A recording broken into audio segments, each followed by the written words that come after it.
Hello and welcome. Today is March 16, and today I'll be doing a prediction on the Senate election for 2020. Before we get started, please go subscribe. We're currently at 203 subscribers, so hopefully we can hit 210 by the end of the month. And make sure you check out the live stream tomorrow. I'll be doing on the March 17 primaries. So let's get started. So first, let's go through. Should we go with the safe states? Yeah, let's go safe states first. So we'll do Republicans first. Idaho, Wyoming, South Dakota, North Dakota, Oklahoma, Arkansas, Louisiana, Tennessee, South Carolina, West Virginia, Alaska. Yeah, it looks good for the Democrats. Oregon, Illinois, Delaware, New Jersey, Rhode Island, Massachusetts. Yeah. And then let's go likely. Actually, yeah, let's not do that yet. So first we're going to look at Arizona, which has shown Mark Kelly surging in polls lately. Before he was all the way only ahead by about 3 points, but lately he's now up 7.5 points. Also have, where is it? It's Arizona. Forgot to do Arizona on here. Arizona Senate. I don't know if you've seen this website or not before. This basically looks at all the funds raised and from who. So far, Mark Kelly has raised $20 million to Martha McSally's $12 million and has spent $1 million more. And if you're Martha McSally is the current senator, she was not elected but was appointed into McCain's seat. If you're way under raising money and as well as being the incumbent and behind in polls by over 5 points, that is showing weakness in the Arizona Senate race for the Republicans. So I'm going to put it in, I'll put it lean.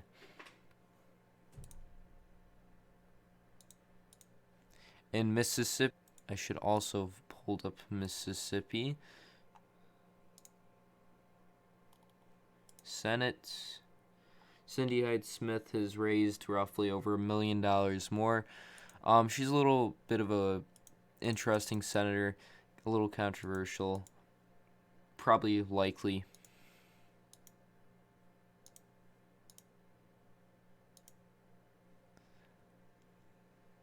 Gideon leads Susan Collins by 2.5 points average.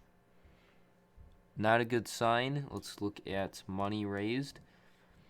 Susan Collins has only raised $3.1 million more and has spent $300,000 less than Sarah Gideon, showing weakness, but she has been very popular in the past, and I'm gonna tilt it towards her.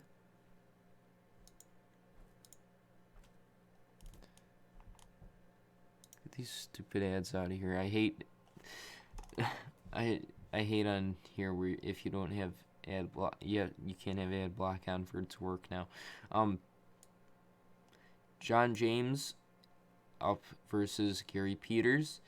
Peters is up by 5 points, and if we look at money raised, Gary Peters has only raised about $3 million more than John James.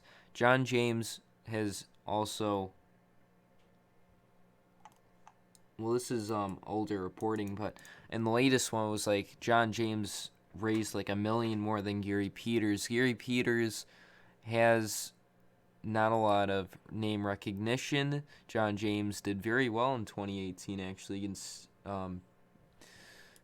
Debbie Stabenow, and actually kept it in a pretty close race. So I'm gonna actually make a bold move here and actually tilt Michigan to James.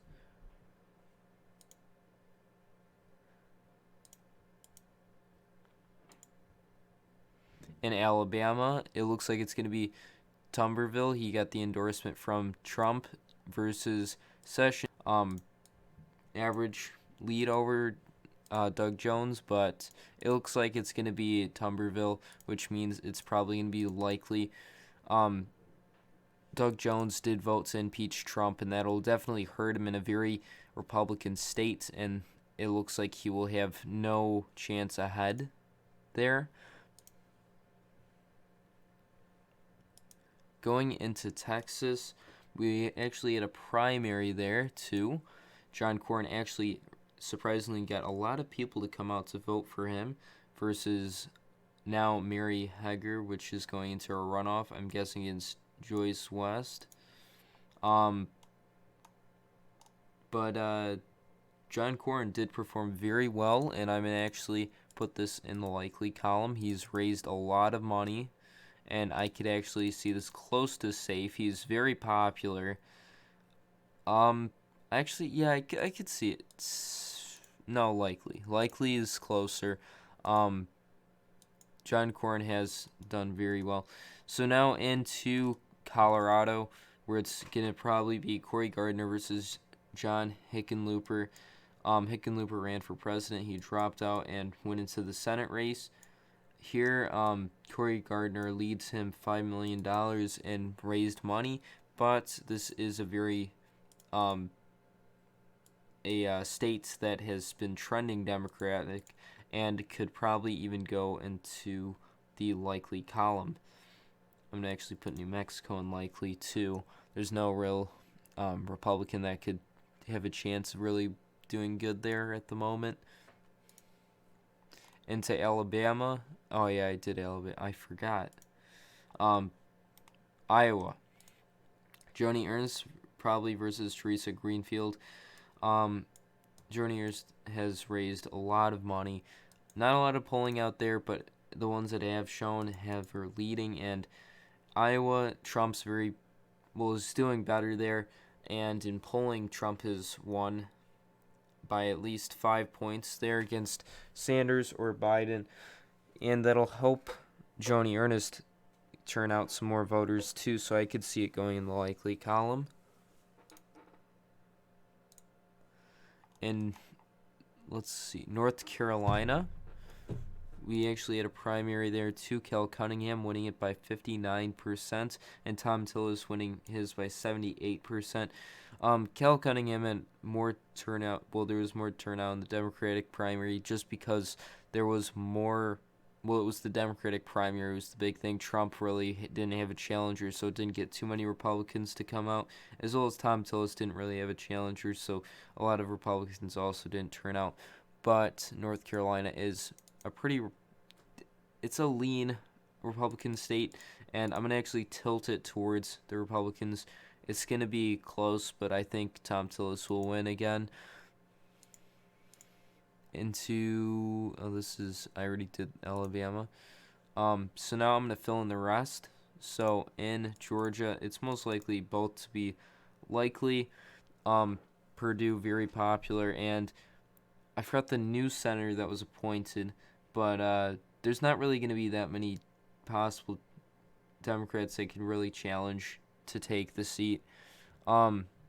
Minnesota, likely Tina Smith, pretty decently popular, and Minnesota showed very good results for the Democrats in the primary. Virginia, likely, not really a chance for Republicans to pick it up. Jeanne Shaheen in New Hampshire, very popular. Kentucky, it's going to be close, but I'm going to say likely probably a 6 to 7 point win for Mitch McConnell. Now down to Montana and Kansas. Montana, if you've not heard, Steve Bullock has announced he is going to be running for Senate, and that's going to pose some difficulties for the Republicans there. So I'm going to say it's going to be lean, just because it's going to be a presidential year, as well as there's a current incumbent Republican there. It'll help some Republicans to turn out, but Steve Bullock, very popular. It'll help get some independents to come out for him and some moderate conservatives. In Kansas, it looks to be Kobach. It's going to be close, but I think that it's going to go likely. Probably 5 points, a little over that it'll go. So this is my final prediction. 53 Republicans, 47 Democrats. So no shift in power, but a flip in Arizona, Colorado for the Democrats, and a flip in Alabama and Michigan for the Republicans. Thank you for watching. Please go subscribe, like the video, as well as hit the notification bell, and check out the stream tomorrow. Bye.